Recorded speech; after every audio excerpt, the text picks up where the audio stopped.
చెప్పు పెద్దరాయడా, నీకే చెట్టు కావాలేంటి? సపోటా చెట్టు. ఇదిగో పట్టు, పెద్దరాయుడు కన్నా పెద్ద సపోటా చెట్టు. డబ్బు కొట్టు. నన్నే ప్రశ్న అడుగుతావా? ఆడుకోడుక. సపోటాలో గింజ వచ్చింది. నేనే పెట్టారా అది. తా డబ్బులు. ఏంటి 500? మామూలుగా అయితే 200 అది నీకన్నా 200 ఉంది కాబట్టి 500.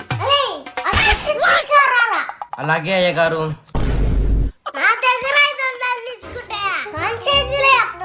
సంగతి అక్క అక్క ఎర్రపండి అక్క. ఎర్రపండ అదేందిరా? దానిమ్మ పండు అక్క. దానిమ్మ పండు నిస్టారు తిరుగు ఎక్కడున్నా. ఇదిగోరా డబ్బులు ఇచ్చాను చూడక్క. సరిపోరా. రోజీ ఆ పెద్ద పెద్ద మొక్కలను తీసుకుని వెళ్ళి అక్కడ పెడదాం రా. తీసుకో పట్టు. అమ్మాయి